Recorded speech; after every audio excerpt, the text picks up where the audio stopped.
L'oracle G, Lorraine, qu'est-ce que c'est exactement?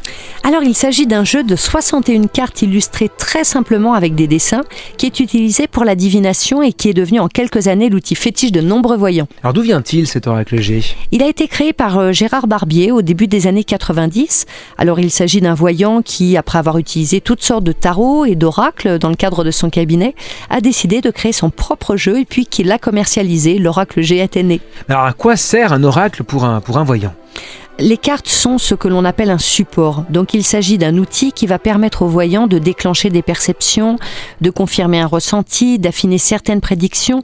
Un oracle est alors un pont entre le visible et l'invisible. Mais il existe de nombreux tarots et oracles, je pense, c'est ça. En quoi l'oracle G est-il différent des autres jeux divinatoires?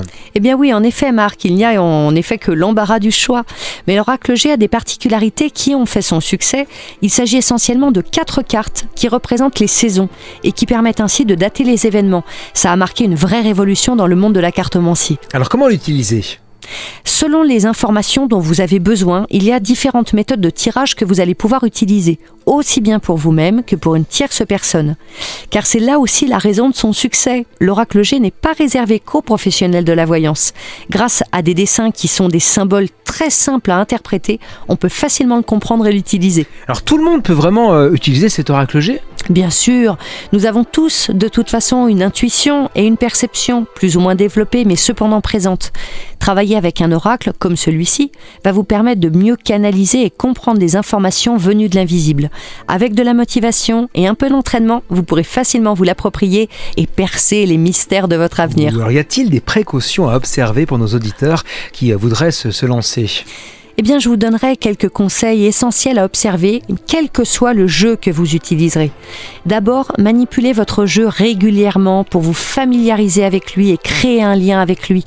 On crée des contacts avec son tarot, avec son oracle. Ensuite, faites preuve de patience. L'interprétation de base sera facile à venir, mais les nuances, elles, demanderont du temps et de l'expérience. Et puis enfin, évitez d'utiliser votre jeu si vous êtes dans une énergie négative, en colère ou avec une fatigue trop importante. Et puis dernier point, n'oubliez pas, un jeu ne se prête pas, il est personnel.